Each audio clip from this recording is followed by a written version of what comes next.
আসসালামু আলাইকুম প্রিয় শিক্ষার্থীরা, সবাইকে স্বাগতম জানাচ্ছি টেকনিক ইজি এডুকেশনের পক্ষ থেকে। আমি হাবিবুল্লাহ। আজকে আমরা আলোচনা করব নবম দশম শ্রেণীর গণিত বইয়ের আমাদের একাদশ অধ্যায়ের যে এমসিকিউ গুলো আছে সেগুলো নিয়ে আমরা আলোচনা করব। এই এমসিকিউ গুলো আলোচনা করছি আমাদের এমসিকিউ সাজেশন বই থেকে। আমরা অনেকগুলো টাইপ নিয়ে আলোচনা করব, যতগুলো টাইপে এই অধ্যায় থেকে প্রশ্ন আসে। প্রথমে আমরা টাইপ 1 নিয়ে আলোচনা করি, সমানুপাত সংক্রান্ত যে এমসিকিউ গুলো আছে। এখানে কিউআর কোড আছে, জাস্ট স্ক্যান করলেই তুমি বইটা সংগ্রহ করলে কিউআর কোড স্ক্যান করলে এই ভিডিওগুলো পেয়ে যাবে প্রত্যেকটা। তবে এই কিউআর কোডগুলো এখন কাজ করবে না, এগুলো হচ্ছে আপাতত ডামি কিউআর কোড, কিন্তু বইয়ের মধ্যে অরিজিনালটা থাকবে। আমরা কথা না বাড়িয়ে শুরু করি। এখানে বলা হচ্ছে নিচের কোনটি সমানুপাতিক রাশি। দেখো, মনে রাখবা সমানুপাতিক রাশি মানে হচ্ছে দুইটা অনুপাতই সমান হবে। বাম পাশে একটা সমান চিহ্ন থাকবে, তার বাম পাশে ডান পাশে দুইটা অনুপাত সমান হবে। এখানে দেখো সবগুলোর মাঝখানে একটা সমান চিহ্ন আছে, বাম পাশে একটা অনুপাত, ডান পাশে একটা অনুপাত। এই দুইটা অনুপাতই সমান হলে সেটা হচ্ছে সমানুপাতিক রাশি। যেমন এখানে যদি আমরা দেখি প্রথম অনুপাত 1:2, দেখো 1:2 মানে হচ্ছে 1/2। মনে রাখবা 1:2 এটার মিনিংটা হচ্ছে 1/2। ওকে, তো আমরা এখানে লিখলাম 1/2। এরপর ইকুয়াল 3:4 মানে হচ্ছে 3/4।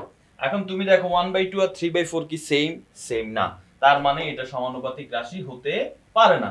তাহলে সমানুপাতিক রাশি কোনটা হতে পারে আমরা হচ্ছে এখান থেকে মনে করো খ নাম্বারটাই চেক করি।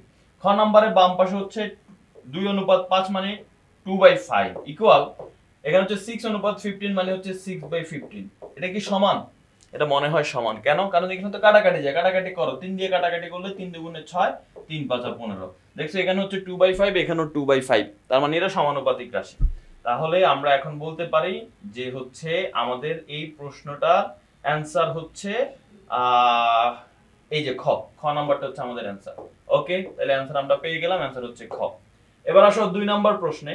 2 নাম্বার প্রশ্ন আমাদের বলতেছে, এখানে দেখো লেখাটার স্টাইলটা কেমন, সেটা দেখে তোমরা অনেকে হয়তো বুঝতে পারবা না যে এখানে হচ্ছে 3:8। এরপর দেখো এখানে দুইটা অনুপাত দেওয়া আছে, দেখছো? এরপর হচ্ছে y:32। এই দুইটা অনুপাত দেওয়া যে কথা, একটা সমান চিহ্ন থাকাও কিন্তু একই কথা। ওকে, এখানে কিন্তু ধরে নিতে পারে এখানে হচ্ছে একটা সমান চিহ্ন আছে। এখন 3:8 মানে হচ্ছে 3/8 ইকুয়াল y:32 মানে হচ্ছে y/32। এখন আমরা কোনাকুনি গুণ করি, y এর সাথে 8 গুণ করলে হবে 8y, আর 3 এর সাথে 32 গুণ করলে কত হবে আমাদের 92। বা তুমি 3 × 32 রেখে দাও, আপাতত গুণ করার দরকার নাই। এবার 3 × 32 রেখে দিলাম, আমরা গুণ করলাম না। এখানে 3 এর সাথে 32 যদি আমরা গুণ করি তাহলে হবে তোমার 96।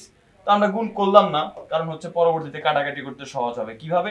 দেখো এই y সমান কি হবে, y সমান হবে 8 গুণ আকারে আছে, ওই পাশে গেলে 8টা ভাগ হয়ে যাবে, এখানে থাকবে 3 × 32। 8 32 এর কাছে কয় বার যাবে?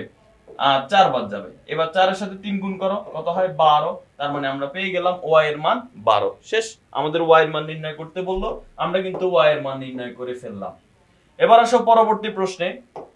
এখানে আমাদের দেখো দুইটা সমানুপাত দেওয়া আছে, x:y সমান হচ্ছে 2:3। এটা একটা সমানুপাত। সমানুপাত মানে দুটো অনুপাত যদি সমান হয় তখন তাদের সমানুপাত বলে। আবার আরেকটা সমানুপাত দেওয়া আছে, দেখো 2:x = 1:2, মানে 2:x = 1:2। এটা যদি হয় তাহলে এখন বলতেছে এই দুইটাকে মার্জ করে তুমি y এর মানটা নির্ণয় করো। তো কোনো সমস্যা নাই, আমরা y এর মান নির্ণয় করতে পারবো। আমরা প্রথমে দ্বিতীয় অনুপাতটি নিয়ে কাজ করি, এখান থেকে x এর মানটা নির্ণয় করে ফেলি। দেখো এখানে বলা হচ্ছে 2:x মানে 2/x ইকুয়াল 1:2 মানে 1/2। এবার কোনাকুনি গুণ করো, 1 এর সাথে x গুণ করলে হবে x, 2 এর সাথে 2 গুণ করলে হবে 4। এবার আসো এখানে কি বলা হচ্ছে x:y মানে হচ্ছে x/y ইকুয়াল 2:3 মানে হচ্ছে 2/3। তো আমরা এখন কোনাকুনি গুণ করে ফেলি। আমরা 2 এর সাথে y গুণ করলে হবে 2y ইকুয়াল 3 এর সাথে x গুণ করলে হবে 3x আর গুণ। এখন x এর মান কিন্তু আমরা আগে 4 পেয়েছি, 4 বসাই দাও তুমি এখানে। তাহলে 2y = 3 × x এর মান 4। তাহলে 3 4 কত হয়? 2y = 12, 12 হয়। 3 4 হয় 12। তাহলে y এর মান কত বলো তো? 2 গুণ আকারে আছে, ওই পাশে গেলে ভাগ হয়ে যাবে। 12 কে 2 দিয়ে ভাগ করলে হবে 6। তার মানে y এর মান আমাদের নির্ণয় করতে বললাম, আমরা y এর মান নির্ণয় করে ফেললাম। y এর মান হচ্ছে 6।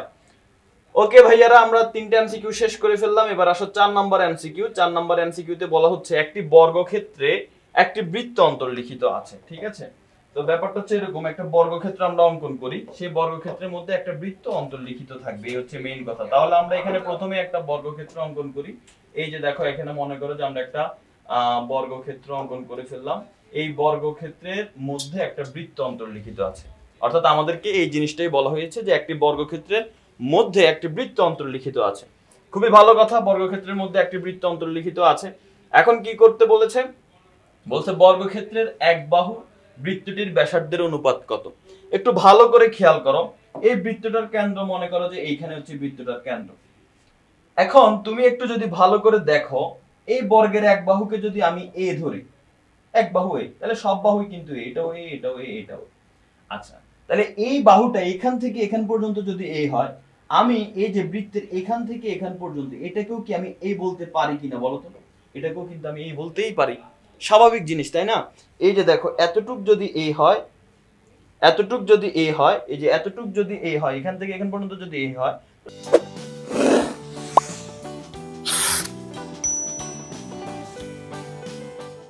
এখান থেকে এখান পর্যন্ত এ। আচ্ছা, এখন তুমি একটু ভালো করে খেয়াল করো, এটা বৃত্তের ব্যাস হয়ে যায়। যাই হোক, তাহলে ব্যাসার্ধ কত হবে? ব্যাসার্ধ এখান থেকে এখান পর্যন্ত মানে এর অর্ধেক, মানে ব্যাসার্ধটা হচ্ছে a/2। যাই হোক, আমরা যে প্রশ্ন ছিলাম প্রশ্নটা এখান থেকে চলে আসছে। ওকে, এই যে এখানে বলা হচ্ছে বর্গক্ষেত্রের এক বাহু আর ব্যাসার্ধের অনুপাত কত। তাহলে বর্গক্ষেত্রের এক বাহু কত ছিল? এক বাহু ছিল a অনুপাত, এরপরে বলতেছে বৃত্তটির ব্যাসার্ধ। বৃত্তটির ব্যাসার্ধ কি দেখো তো? a/2, তাই তো? এখন আমরা এক কাজ করি, উভয় পক্ষে যেহেতু a আছে আমরা a কেটে দিতে পারি। কিভাবে? উভয় পক্ষে আমরা a দিয়ে ভাগ করে দেই। উভয় পক্ষে যদি a দিয়ে ভাগ করে দেই, a কে a দিয়ে ভাগ করলে থাকবে 1, আর a/2 কে a দিয়ে ভাগ করলে থাকবে শুধু হাফ। কিভাবে? এই যে দেখো a/2 কে যদি তুমি ভাগ করো a দিয়ে, তাহলে এখানে উপরে লবে a/2, এই ভাগ চিহ্নটাকে যদি গুণ চিহ্ন দাও, এই এর নিচে কিছু না মানে 1 আছে, 1 উপরে চলে যাবে, এই নিচে চলে আসবে, এই কাটা যাবে, 1/2 ই থাকবে। বুঝতে পেরেছো? সো এখানে 1/2 থাকে। এখন আমরা এখানে ভগ্নাংশ আকারে যেহেতু আছে, আমরা ভগ্নাংশটা সরাই ফেলি।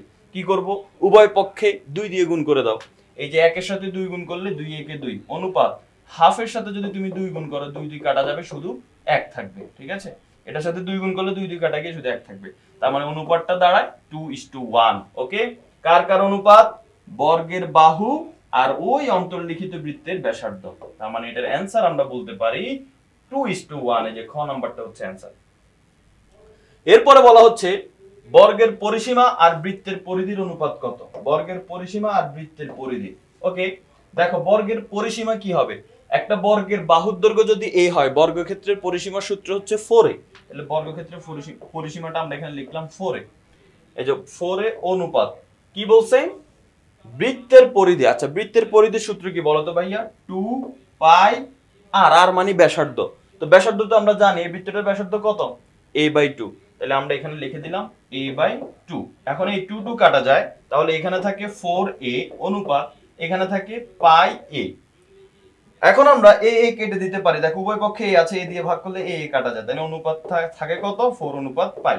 তার মানে পরিসীমা আর বৃত্তের ব্যাসার্ধের অনুপাত হচ্ছে 4 অনুপাত পাই। এবার আসো পরবর্তী প্রশ্ন 6 নাম্বার, এবং এই টাইপের সর্বশেষ প্রশ্ন। বলা হচ্ছে দুইটি বৃত্তের পরিধির অনুপাত 3:5 হলে এদের ক্ষেত্রফলের অনুপাত কত। দেখো দুইটা বৃত্তের পরিধির অনুপাত বলা হচ্ছে, দুইটা বৃত্তের পরিধি অনুপাত। পরিধি মানে কি দেখো তো ভাইয়া? পরিধি মানে হচ্ছে 2πr। তাহলে প্রথম বৃত্তের ক্ষেত্রে ধরলাম 2πr1, প্রথম বৃত্তের ব্যাসার্ধ r1, অনুপাত দ্বিতীয় বৃত্তের ব্যাসার্ধ হচ্ছে 2π, দ্বিতীয় বৃত্তের ব্যাসার্ধ হচ্ছে r2। দেখো প্রথম একটা বৃত্তের ব্যাসার্ধ r1 ধরলাম, দ্বিতীয় আরেকটা বৃত্তের ব্যাসার্ধ ধরলাম r2। তাহলে r1 r, মানে r1 যদি আমরা ব্যাসার্ধ ধরি তাহলে পরিধি হবে 2πr1, দ্বিতীয় বৃত্তের ব্যাসার্ধ যদি r2 ধরি তাহলে পরিধি হবে 2πr2। এখন তাহলে দুইটার পরিধির অনুপাত আমি লিখলাম, আর প্রশ্নেও বলে দিয়েছে অনুপাতটা হচ্ছে 3:5। 3:5।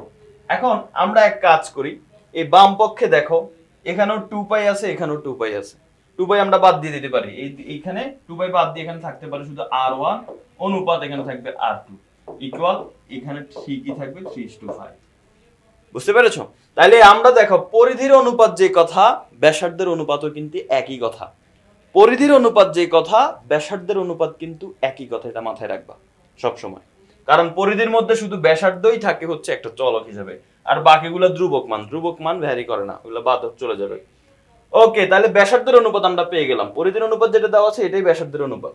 এখন বলছে তাদের ক্ষেত্রফলের অনুপাত কত। দেখো খুবই সহজ, ক্ষেত্রফলের অনুপাত কি হয়? ক্ষেত্রফলের সূত্রটা কি আমাকে বলো তো? ক্ষেত্রফল কিভাবে করে? ক্ষেত্রফল করে হচ্ছে পাই আর স্কোয়ার দিয়ে, আর কে স্কোয়ার করতে হয়। একটু ভালো করে খেয়াল করো, ক্ষেত্রফলের সূত্র হয় পাই, ক্ষেত্রফলের অনুপাত যদি আমরা করি, একটা ক্ষেত্রফল হবে পাই আর ওয়ান স্কোয়ার, আরেকটার ক্ষেত্রফল হবে পাই আর টু স্কোয়ার। এটাই তো ক্ষেত্রফলের অনুপাত। তাহলে আসো আমরা ক্ষেত্রফলের অনুপাতটা বের করি। কিভাবে? আমরা এখন এখানে উভয় পক্ষে পাই আছে, আমরা কি করব, পাই দিয়ে উভয় পক্ষে কেটে দেই। এটা কিন্তু ক্ষেত্রফলের অনুপাত বের করছি।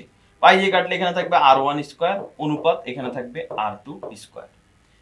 এবার আর ওয়ান স্কোয়ার আর টু স্কোয়ার কিভাবে পাবো? দেখো এইখানে আমরা উভয় পক্ষে স্কোয়ার করে দিই, এখানে স্কোয়ার, এখানে স্কোয়ার, এখানে স্কোয়ার, এখানে স্কোয়ার। 3 স্কোয়ার মানে 9, 5 স্কোয়ার মানে 25। তার মানে দেখছো আর ওয়ান অনুপাত আর ওয়ান স্কোয়ার অনুপাত আর টু স্কোয়ার সমান হচ্ছে 9 অনুপাত 25। তার মানে এটা সমান আমরা বলতে পারি 9 অনুপাত 25। দেখো আমরা কিন্তু ক্ষেত্রফলের অনুপাতই করছি, আমরা পেয়ে গেলাম 9 অনুপাত 25। একটু ঝামেলা মনে হইতে পারে, তোমাকে একটু শর্টকাট নিয়মে আমি বুঝাই দিই। দেখো মনে রাখবা, পরিধির অনুপাত দেওয়া থাকলে ওইটাকে বুঝবা যে ওইটা ব্যাসার্ধের অনুপাত। তার মানে আমাদের এখানে ব্যাসার্ধের অনুপাত দেওয়া আছে 3 অনুপাত 5। এখন একটার ব্যাসার্ধ ধরে নাও 3 আর একটার ব্যাসার্ধ 5, তাহলে এখন ক্ষেত্রফল কত হবে? ক্ষেত্রফল কত হবে বলো তো? ক্ষেত্রফল হবে পাই আর স্কোয়ার, আর তো একটা 3, তার মানে 3 স্কোয়ার, ইনটু আরেকটার ক্ষেত্রফল কত হবে? পাই আর স্কোয়ার, এই ক্ষেত্রফল হচ্ছে 5 স্কোয়ার। এখন এটা কিন্তু আমরা ক্ষেত্রফলের অনুপাত লিখলাম, ক্ষেত্রফলের অনুপাত। তো এই ক্ষেত্রফলের অনুপাত দেখো উভয় পক্ষে পাই পাই কাটা যায়, তাহলে থাকে 3 স্কয়ার অনুপাত 5 স্কয়ার। 3 স্কয়ার মানে 9, 5 স্কয়ার মানে 25, তাহলে 9 অনুপাত 25। এটার অ্যানসার কি? অ্যানসার হচ্ছে এই যে খ নাম্বারটা। তো এরই মাধ্যমে আমাদের টাইপ 1টা শেষ হয়ে গেল। আশা করি তোমরা সবাই ভালোভাবে বুঝতে পেরেছো। নিজের একটু প্র্যাকটিস করো ভালোভাবে, ইনশাআল্লাহ তোমরা হচ্ছে এটা নিয়ে আর করার কোনো প্রবলেম থাকবে না। সবাই ভালো থাকো, আল্লাহ হাফেজ, আসসালামু আলাইকুম।